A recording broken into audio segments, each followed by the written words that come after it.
Welcome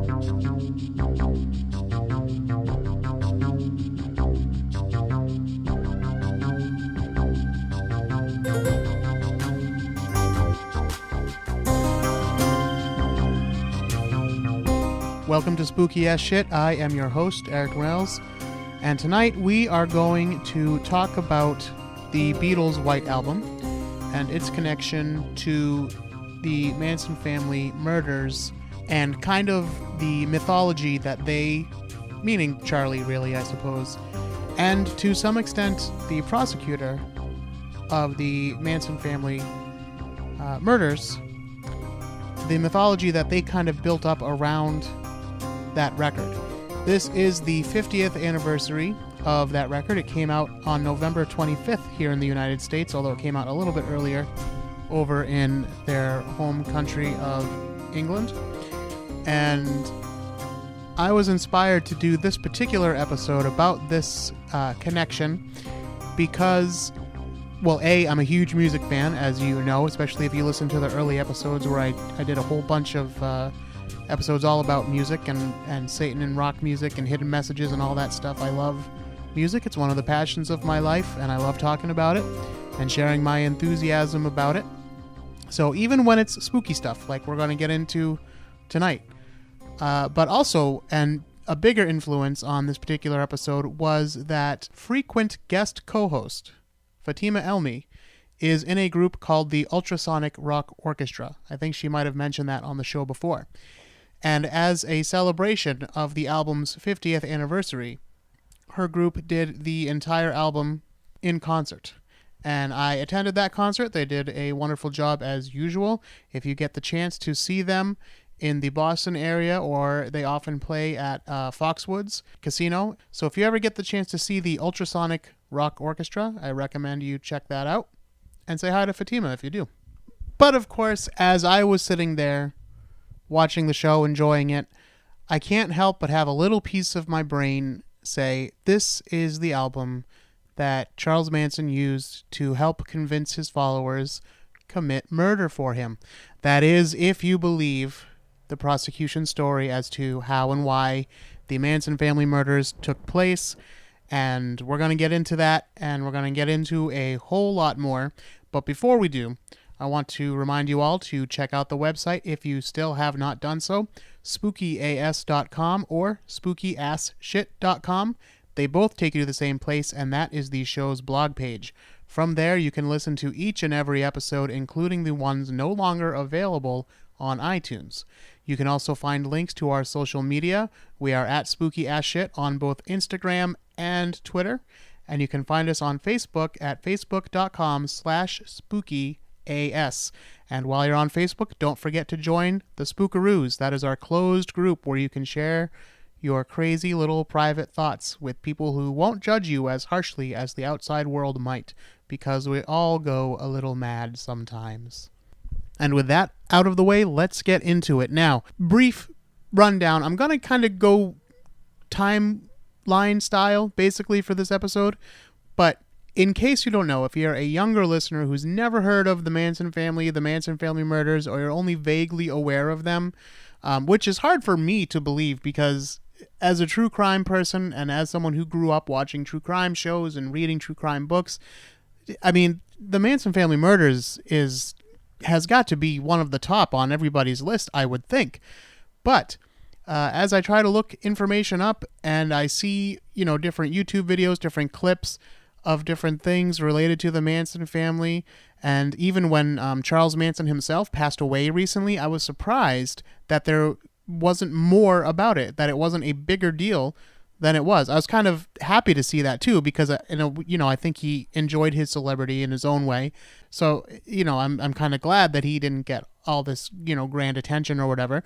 But it was interesting to me. So I think that time has kind of passed this case by, and it's not as famous as it used to be. Now, I know that Quentin Tarantino is at this very moment working on a movie called Once Upon a Time in Hollywood, which is, I don't know if it's about the Manson family murders or if they happen and that is just kind of part of the movie, but that movie is in the process of being made, so maybe this will revive some interest in the case. But to me, this is a very, very interesting case because Charles Manson was a man who was basically a convict. He'd been in prison pretty much all of his life. And he would get out here and there, but he was always getting caught doing something ridiculous, some minor crime that because of some strange twist in the law, he ended up spending a lot of time in jail for, like forged checks, and he'd be in jail for years because he did it over state lines or something like that. These aren't the exact details. Don't quote me on any of this. This episode, by the way, as I just said, it's not a full episode about the Manson family murders or trials. This is specifically how the murders and the Manson family relate to the White Album. The most of what we're going to be talking about is just that connection. We're not going to deep dive into the Manson family or the murders themselves. We'll save that for a different episode. We will get to it. But for now, we're just talking about the connections to the album. So, Charles Manson gets out of prison in the late 60s, and he finds himself in San Francisco, LA, traveling up and down the coast of California, and he puts together a group called The Family. He's a 30-something convict, but he is enticing all these young, hippie-ish girls to come and follow him, and a few men as well as some bikers. We'll get into that. And at first, it's all peace and love and free love and drugs and happiness and singing and music. But as time goes on, things got a little bit darker. He started talking about the end of the world, which at some point he began calling Helter Skelter. And this was going to be a race riot, basically, between the black population of the United States of America, who had been suppressed and held back for so long. They were going to finally rise up to take revenge on the white man, killing the white population except for Charlie and his followers. And we will get to all of that as we discuss the timeline here. So, with that in mind, let's go through, step by step, what happened between the Manson family and the Beatles' White Album, the connections that are made there, and what it has to do with this series of murders. Now, as I said, Charles Manson had recently gotten out of prison in the late 60s.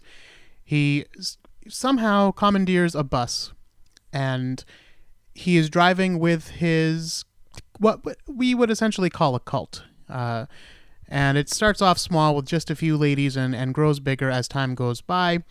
And he calls this cult the Family.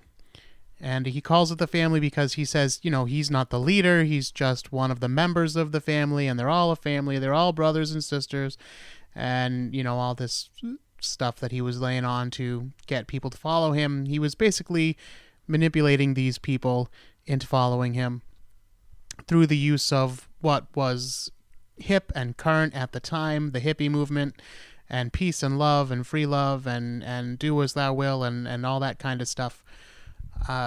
And so he had this bus, and in November 27th of 1967, the Beatles release an album called The Magical Mystery Tour. And the first connection made with the Manson family starts there because as Charles Manson and the family drove around, they called this moving around their own Magical Mystery Tour. In April of that year, 1967, Martin Luther King was assassinated.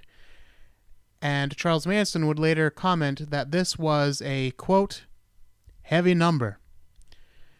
And also he commented on a news report, according to family members, saying that the shooting of a young unarmed black man by California police was a sign of the times, and it wouldn't be long before the black man started to revolt against the white man because of these things that keep happening. November 13th, 1968, the animated movie, The Yellow Submarine, based on the song of the same name by the Beatles, is released in the United States. This will come into play later. On November 25th, the Beatles release the White Album. Actually, the name of the album is The Beatles, but everyone calls it the White Album because the album cover was just a simple white cover with an embossed The Beatles written on it. and that was it. So people just call this one the White Album. That's what we are going to be referring to it as, although technically it is the Beatles. So it's released on November 25th in the United States. From the reports that we have from family members, Charlie hears it sometime before the end of December of that year for the first time. And he had been a fan of the Beatles. He didn't allow a lot of music wherever his family was staying, and they had multiple spots where they would stay here and there. But he was a big fan of the Beatles, and he would allow the Beatles music to be played. But at New Year's Eve of this year, around a campfire on a cold night at Myers Ranch, which was one of the ranches where the family stayed sometimes, family members gathered around the campfire to hear Charles Manson give a sermon about the prophecy of what he called Helter Skelter. Now, to understand this in full, we can't just talk about the White Album, because one of the things you have to understand about Charles Manson and his family members is that he and they believed that he was the resurrection of Jesus Christ. And because of that, we have to look at his interpretation of the Bible, specifically the book of Revelation. If you are unfamiliar with the Bible, towards the back, there is a book called Revelation. And this book contains prophecies, and depending on which branch of Christianity you ask, you'll get different answers as to what exactly the author is trying to relate here, whether it's an exact interpretation of what the end of the world will be, whether it's talking about Armageddon at all, whether it's talking about something that was happening during those times. You ask different groups, you'll get different answers. But according to Charlie Manson, this book of Revelation was about stuff that was happening right now, meaning the late 60s. And he featured prominently in it, but he wasn't the only one, because he related the Beatles to the book of Revelation as well. So, I am going to read some Bible verse for you, and I am also going to tell you Charlie's interpretation of it. And when I talk as Charles Manson, I am going to use an accent, a southern accent of sorts, and it's going to be cartoonish and a bit exaggerated, and I am doing this to separate his voice from my voice, because Charlie says things that Eric definitely would not say in a million years. So please keep that in mind. I do apologize. There are going to be some vulgarities and some slurs thrown around. It's Charlie. It's not me. Also, when we do get to the White Album, I am going to sing a little bit for you. I don't want to plug in the songs because that would technically be, well, maybe not illegal, but it would be some murky water, perhaps, according to some of the websites where this podcast gets posted. So under fair use, since we are discussing it and reviewing things, I think it would count. But some of these websites are real sticklers for using any kind of samples, so we just won't do it. I'll just sing a little bit for you. Do not judge my singing too harshly. I am not spending a lot of time editing this and fixing up my voice and all that, so just enjoy it if you do, and if you don't, keep your opinions in your pocket, mister. Before we get into the Bible verse, let me give you a brief synopsis of what this whole helter-skelter scenario was, because I think if you know the basics ahead of time, you'll be able to understand why some of his followers were able to believe that, oh, this book really is talking about this, or the album really is talking to us. So basically, the idea was that Helter Skelter was a term that Charlie used for this war that was coming, and all of the hurt and pain and confusion caused by the war. This was all Helter Skelter. It wasn't one specific thing. It was an umbrella term for all of these things. And what he was saying was that, and again, this is Charlie speaking, not me, the black men of America have been taking shit so long from white people that they are getting sick of it. And they are going to rise up. They're going to start killing white people the Black Panthers especially. And basically, they are going to take over the world. They're going to murder the white people and take over the world. And Charlie says the only reason they haven't done this so far is because now in the late 60s, they have gained access to white women. So during this time, interracial dating was picking up a bit more, although I bet it was still pretty risky in some areas. But he was saying that the black man has been appeased by this. Again, Charlie's words, not mine. And that as long as they are getting these white women, they might be appeased. But soon, once access is restricted because of white racism, then the black man will again see the injustice in the world and they will rise up and overthrow their white overlords. Now, when this happens, Charlie and his family were going to go to a bottomless pit in the desert. Except the pit wasn't really bottomless because somewhere underground they would find an enchanted city of gold where they could hide for decades if necessary and wait for Helter Skelter to end. And while they were down there, they would have dune buggies, which they would drive around inside the caves, but also sometimes they would go back to street level Earth where they, Helter Skelter was still going on, but they would go out and they would save white babies and that had been, orphaned by this war going on, and they would take them back underground with them. And at the end of this, Charlie said that because the black man has never been in charge of running things, he doesn't know how to do it. He would need white people to come and rule the world for him.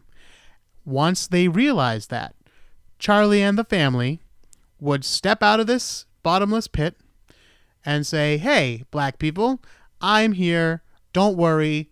I'm a white male. I know exactly what to do. I'll run things. You just be the good little servants that we need, and you can live a happy life."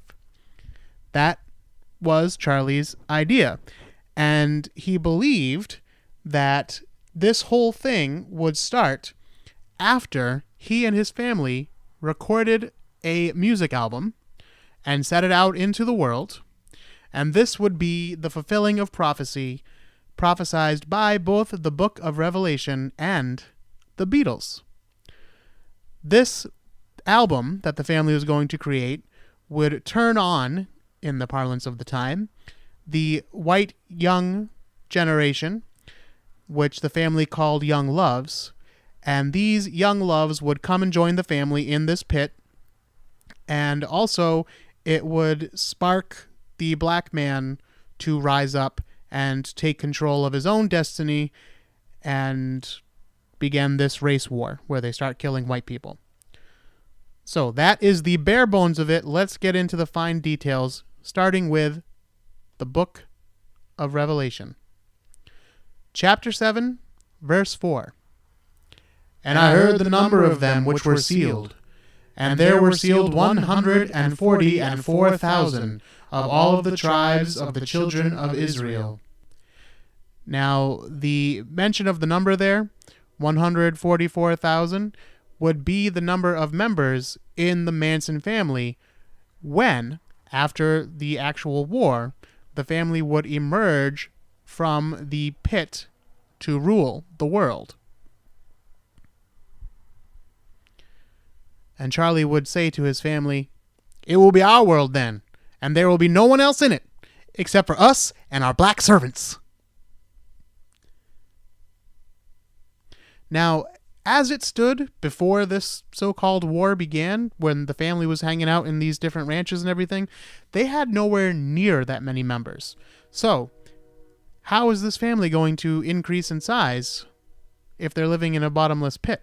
The increase, it was said, would be the result of the family procreating while they were hiding underground, and from these new members who would join the family after hearing the family's album, which would draw in the young love that we spoke earlier, the young white people. The family would also go out on their dune buggies and rescue babies made homeless by Helter Skelter.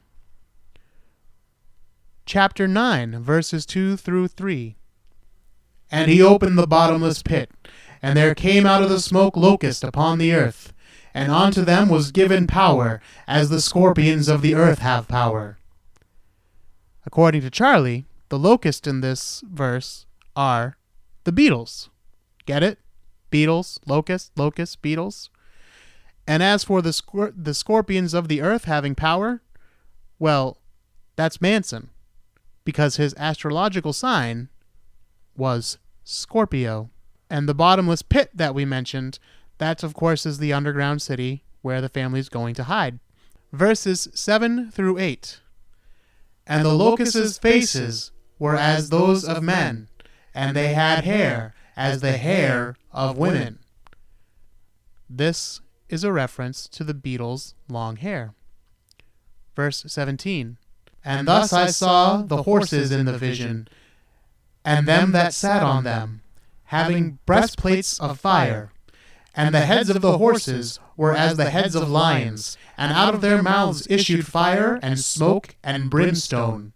According to Charlie, the breastplates mentioned in this passage refers to the Beatles' electric guitars, which they held up high on their chest.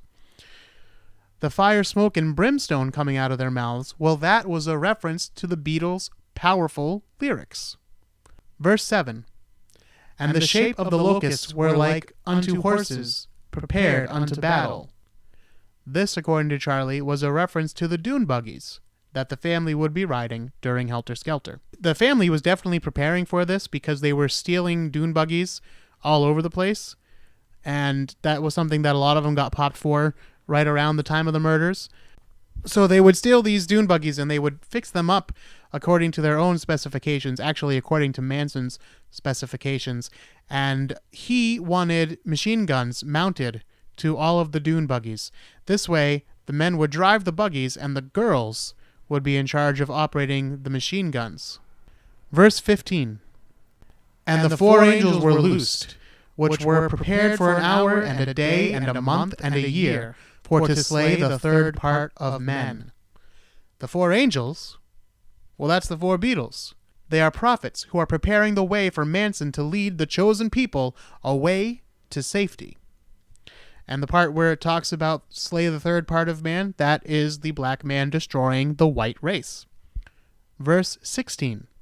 And the number of the army of the horsemen were 200,000, and I heard the number of them.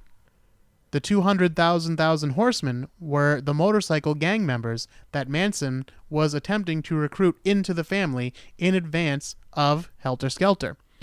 Now, these motorcycle gangs, they were going to be the security force, basically. They were going to be the necessary military wing that would help protect the family as they went out cruising in their dune buggies during Helter Skelter. The thing is, these people weren't as susceptible to Charlie's manipulations, and so when he went out and told them about peace and love and free love and drugs, the bikers were like, yeah, we don't care about all that shit, man. Like, you pay us and maybe we'll help you out. You give us drugs, maybe we'll help you out.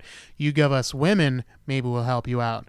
And that was the part that Charlie latched onto. He could get them women. But for the most part, he wasn't overly successful in attracting most of these biker gangs to his aid as he hoped that he would be. Because the bikers kind of looked at Charlie as this little runt, former pimp. Basically, they thought he was a bitch. So most of them didn't really care to hang out with him and listen to his bullshit all day long. Verse 4. And it was commanded that the locust should not hurt the grass of the earth, neither any green thing, neither any tree, but only those men which have not the seal of God on their foreheads. Now, when it talks about not hurting the earth or anything green or any tree, that is, according to Charlie, that means that nature will be preserved. It will only be humans that will be destroyed during Helter Skelter. And the seal of God on their foreheads, that would be a special mark which would indicate whether someone was on Manson's side or not. And those without it would ultimately perish. Now, Manson himself never described the mark on his head, but he did tell his followers he would be able to recognize it when he saw it. And later on, famously, during his trial, he carved an X into his forehead, saying that he had X'd himself out of society. Whatever, Charlie.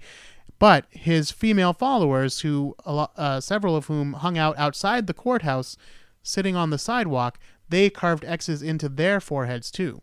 So perhaps this was also a little bit of a throwback to this verse of the Bible.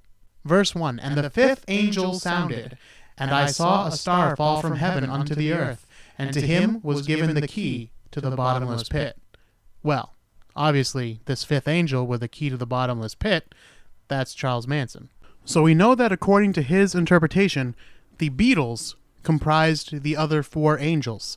So Charles Manson was this fifth angel, and he told his family that he knew this was true because the Beatles were sending him messages through their music, through their own recordings. They were sending messages to not only him, but to the family as well. So let's dive in and see what Charles Manson thought some of the songs on the White Album said to and about the family.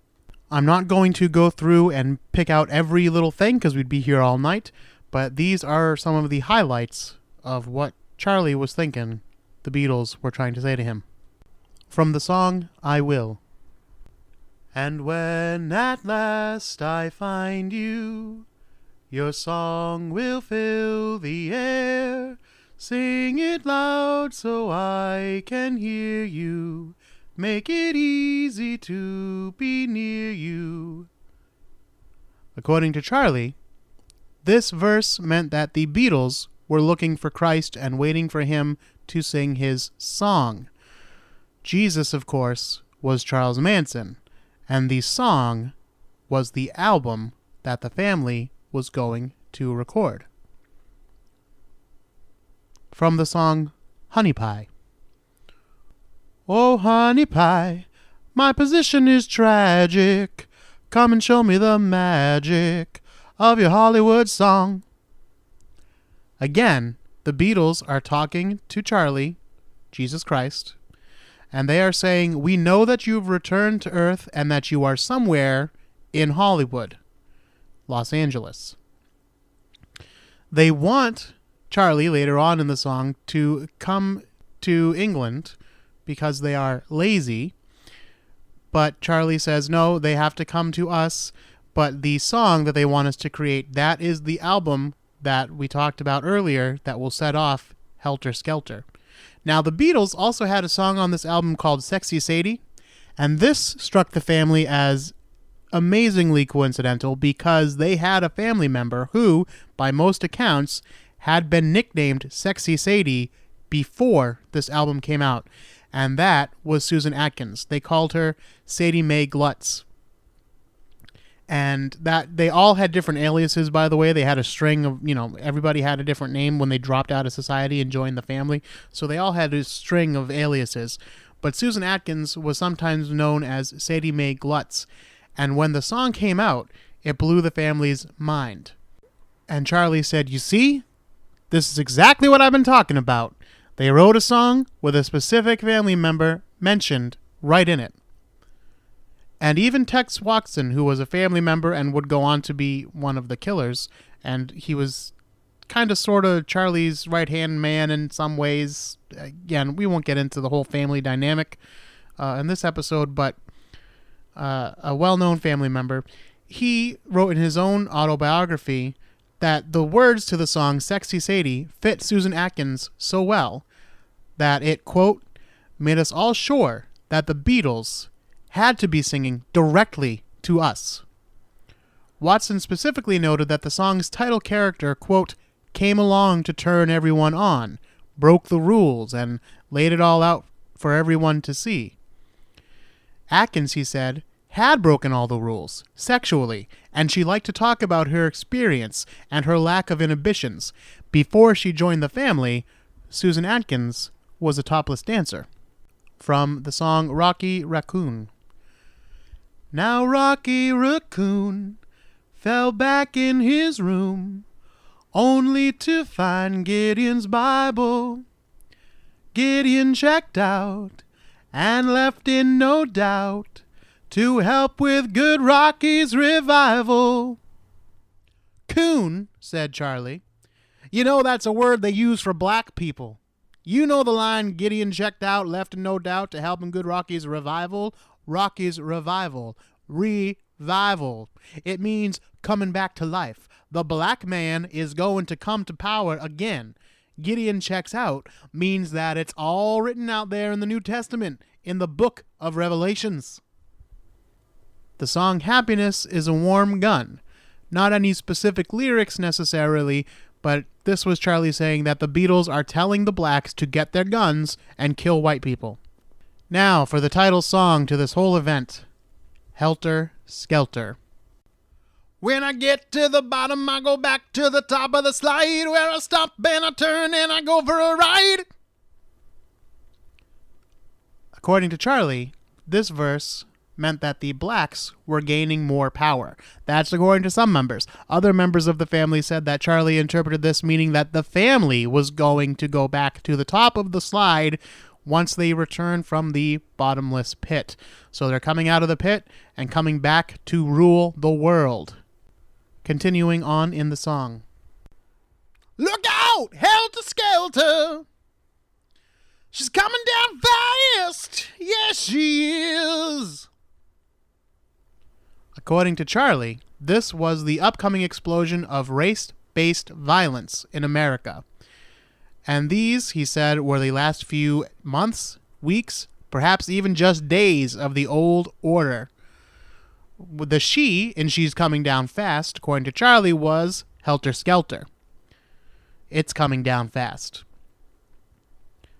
Manson also stated that if you listen closely, you can hear the Beatles whispering for him to call them in London.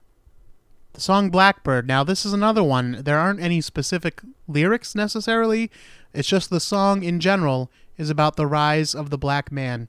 Take your broken wings and learn to fly. That means get your shit together and take over from the white man. And you have the power to do so now. From the song Piggies.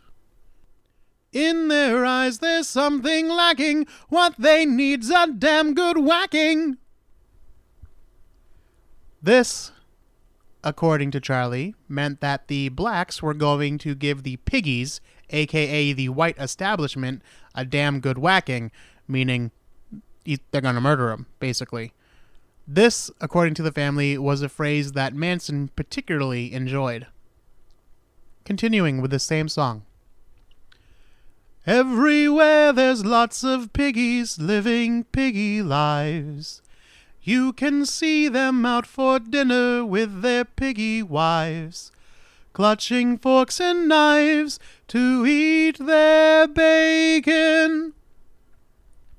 Now, according to Vincent Bugliosi, who prosecuted Manson and Manson family members for the murders, he drew attention to this line. He noted that Lino LaBianca's body, one of the murder victims, he was found with a knife stuck in his throat and a fork sticking out of his stomach. So although no family members directly referenced this song, aside from... Okay, so there were also clues written in blood. I forgot to mention that part. At both murder scenes, there were clues written in blood, and they included... I shouldn't say both murder scenes, because there was actually 3.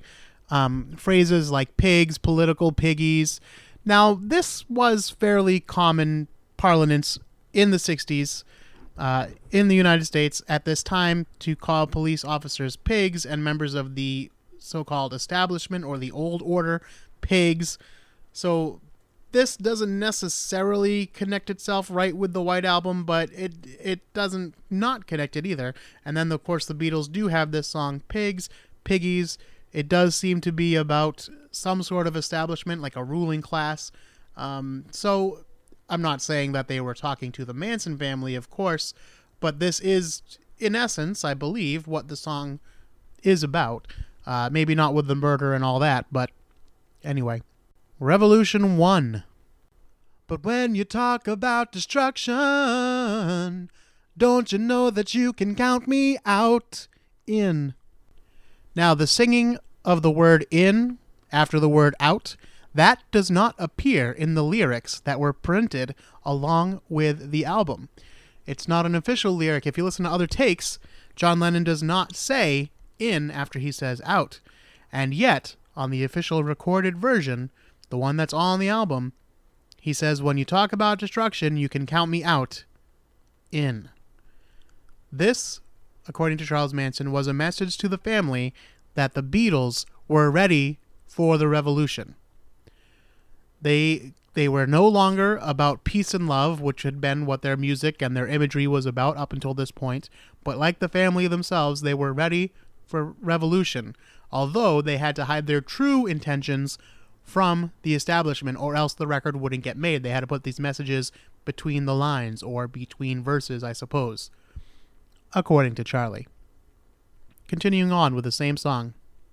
You say you got a real solution, well, you know, we'd all love to see the plan.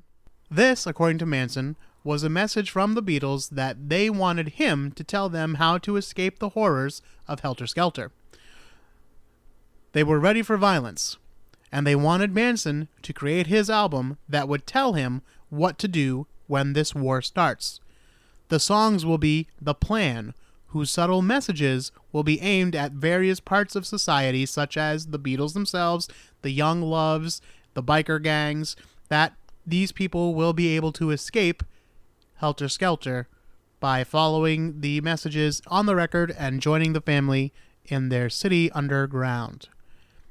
Now, we have the song, and I use song in quotation marks, Revolution 9. I say quotation marks because it's not actually a song in the traditional sense. This is a piece that Manson himself spoke about the most. It was the one he deemed the most significant on the whole album. It is really what you might consider an audio collage, and it runs more than 8 minutes. It has no lyrics. It's got no real music to it. It's sound effects and people talking and stuff like that. Manson hears machine gun fire, the oinking of pigs, and the word rise. Now, some of that stuff is actually on the recording, and some is debatable, but that's what he says he hears. He says that the Beatles recorded this song basically as a prophecy. This was the sound of Helter Skelter, the end of the world as we know it. The name of the song and the repeated utterance of number 9, number 9, this is a reference to chapter 9 of the book of Revelation. Revolution 9 is a prophecy, just like Revelation 9 is. Revolution 9, Revelation 9. Get it? Of course, longtime listeners will know that this whole number 9, this is not the first time we've heard about this on the show. Go back and listen to our episode about backmasking, and you can hear hidden messages that some people heard in the voice saying, number 9, number 9. Now, rise was one of Manson's big words, and in fact, it was one of the words that was written in blood at some of the crime scenes. Manson said that he would, the Manson family said that Manson would scream the word rise, rise, rise as Revolution 9 was playing. And from the time about 2:33 till 2:50 on the actual recording, you can hear a voice that does say a word repeatedly, although it sounds more like they're saying right, not rise. It sounds like there's a strong T in there, but go ahead and give it a listen to yourself. Tell me what you think.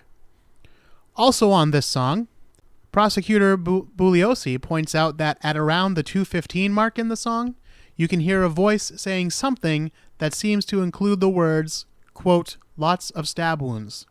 But no family member has ever referenced it, including Charlie, and I listened to it and I don't think I hear anything that sounds like lots of stab wounds, so perhaps Bugliosi is falling for a bit of audio pareidolia himself.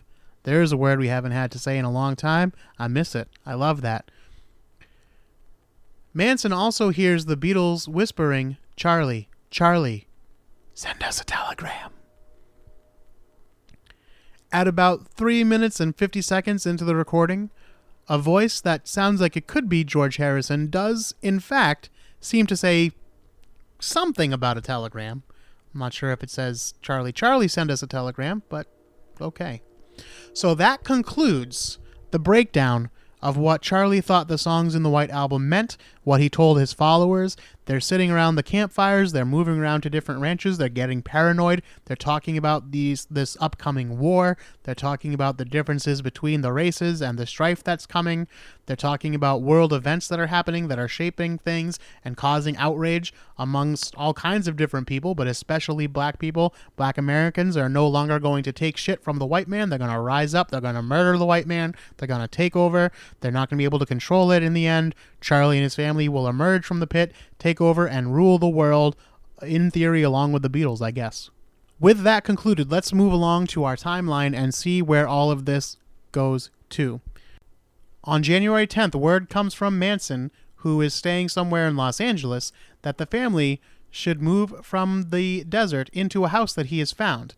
Because the house is painted canary yellow, and it's a place where the family, who are busy preparing for Helter Skelter, would be, quote, submerged beneath the awareness of the outside world, Manson names this house the Yellow Submarine.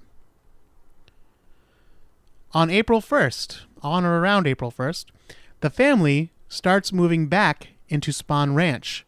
This is a place they had stayed at before, and the owner was an old blind cowboy. And Charlie basically got the family permission to stay there by telling some of his girls to, quote, be nice to George Spahn. It had been a former, not movie studio, but a location where people could come and film movies with, sets to look like an old Western bar and, stuff like that. So the family enjoyed spending time there. And so now they were moving back in. They'd been thrown out because they were running an illegal nightclub and the police were coming. This time they went back and they just kind of said, hey, fuck George. We need this place to figure out how we're going to survive Helter Skelter. And it's our direct access to the desert through this trail. So we need this place. So who cares what this old blind man has to say? Girls, be nice to him, but, whatever, really. While they're staying at Spahn Ranch, they vandalize several areas with graffiti, including references and lyrics to Beatles songs. Sometime around mid-June, while Manson and a family member known as Paul Watkins are discussing Helter Skelter, Manson tells Watkins, "It's taking too long. It looks like we're going to have to show Blackie how to do it." On July 27th, something very significant in the timeline happens here. In a dispute over money, family member Bobby Beausoleil acts on Manson's orders and murders family acquaintance Gary Hinman. After stabbing Hinman to death in his apartment, Beausoleil writes "Political Piggy" on the wall in Hinman's blood. On August 6th, Beausoleil is arrested after he is caught driving Hinman's stolen car, and the knife used to stab Hinman is found in the car tire's well. On the afternoon of August 8th, Manson tells family members, "Now is the time for Helter Skelter." On August 9th, just after midnight, acting on Manson's instructions, 4 family members, including Tex Watson, Linda Kasabian, Susan Atkins, and Patricia Krenwinkel, get into a car. Charlie meets them near the ranch exit and, leaning into the car, says to them, "When you do it, leave a sign. Something witchy. Tex knows what to do." The 4 then drive to 150 Cielo Drive, where Linda Kasabian, reportedly having second thoughts and in a panic, refuses to enter the property.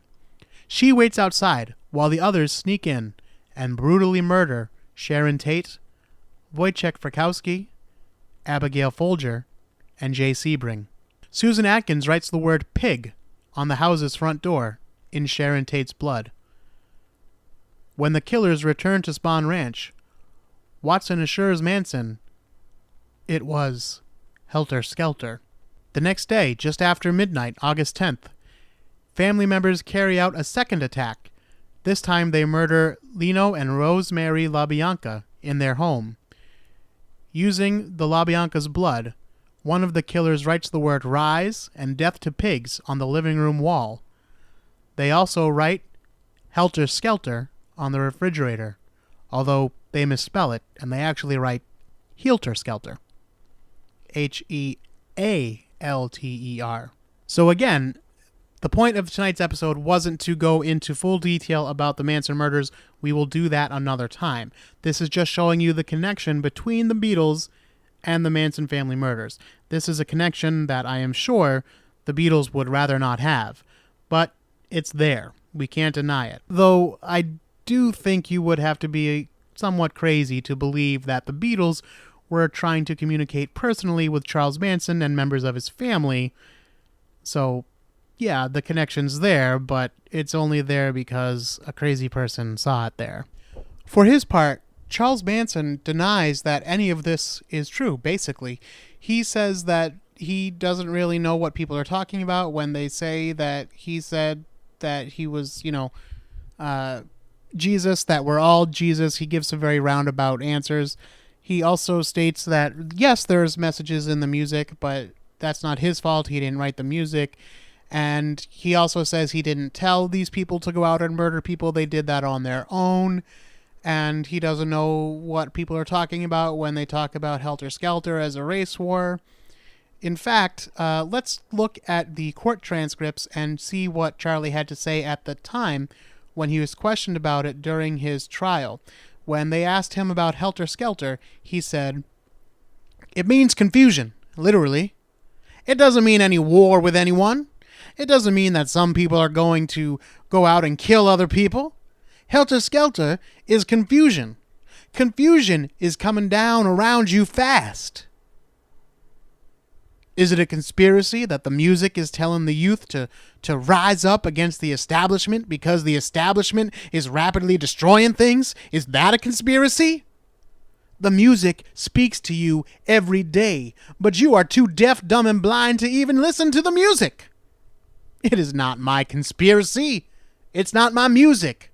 I hear what it relates. It says rise. It says kill. But what do you want to blame it on me? I didn't write the music." Later in life, of course, first of all, Charles Manson was found guilty of murder and conspiracy to commit murder and sentenced to jail. He ended up serving his entire life in jail, but he was occasionally put up for parole. He would usually not attend his parole hearings, but once in a while he would. And at one of his parole hearings, he again basically said that this whole Helter Skelter thing was a myth that was created by the prosecuting attorney, Vincent Bugliosi, and that he had to say these things because that's the only way he could get a jury to believe that somehow he was responsible for a murder that he wasn't even physically at. So he says, quote, "As far as lining up someone for some kind of helter-skelter trip, that's the district attorney's motive. That's the only thing he could find for a motive to throw up on top of all that confusion he had.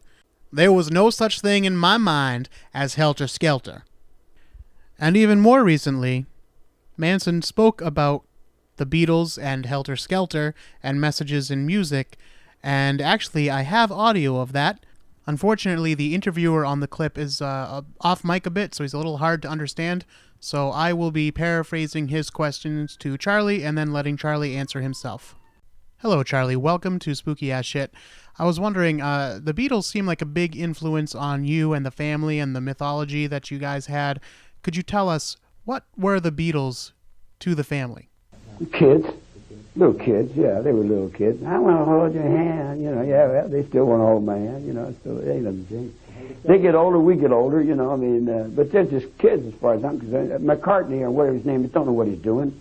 He's up there making music with people that's creating babies all across the country that he's the father of all kinds of things that he doesn't even have the brains to realize, You don't lay with that snake, or the snake is going to eat you sooner or later, Then you look down the street and you wonder why your children are all wondering, it's all kinds of different ways and things of doing all kinds of stuff. And can you tell us about Helter Skelter? Helter Skelter was their song. They wrote it. I didn't have no particular meaning to me. The district attorney picked up on that and made it into his trip. That's what I call confusion. helter-skelter, you know. It just means confusion. That's an English word. It's, you know, I bet. And then when the Beatles come up with it, I mean, that was their song. They were playing to those teeny boppers. Son, I'm not a teeny bopper. I like their music. Their music was okay, but my music is, I'll tell you where my music goes. It goes, riff.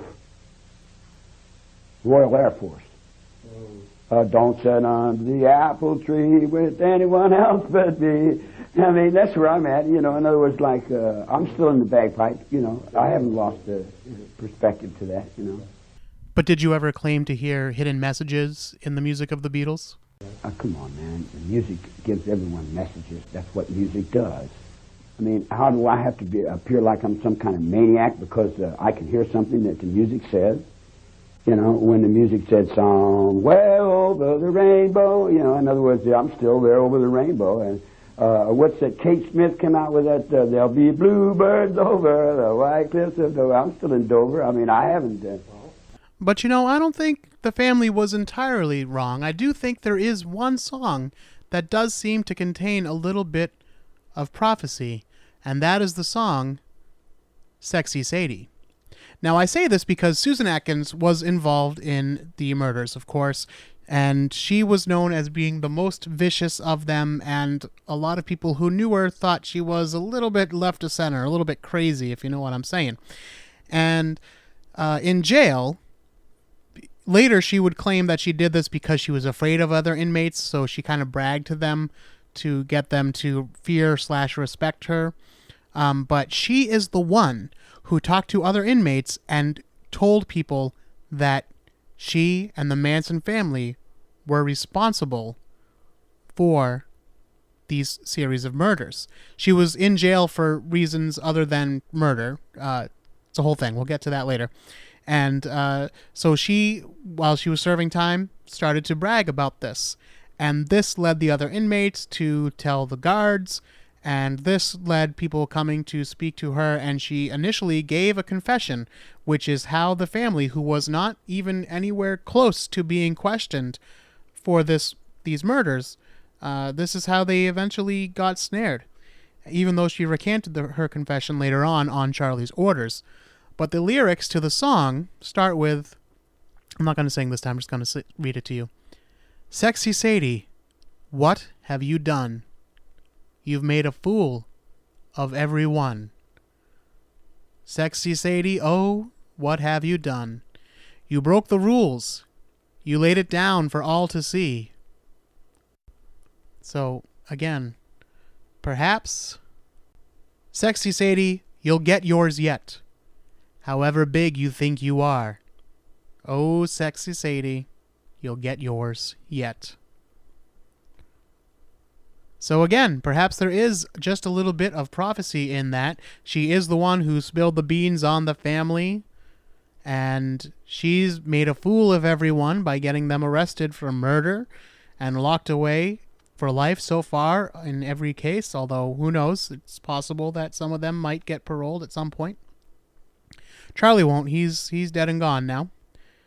But I do think it's a shame that this record, which I consider a great record. I know a lot of people kind of think of it as uneven, but to me, this is a perfect record to be a desert island disc because it's got a lot of music on it. First of all, it's got 30 songs on it, and they're all very different. So you get a good mix of styles and sounds, and I could do without number 9, but the rest of it I enjoy for the most part. So if you are not familiar with the Beatles' White Album, murder aside, I suggest you listen to it. I'm a big Beatles fan, so take it with a grain of salt. But if you're not a Beatles fan, that's something wrong with you. That's not something wrong with me or my musical taste. That's something wrong with you.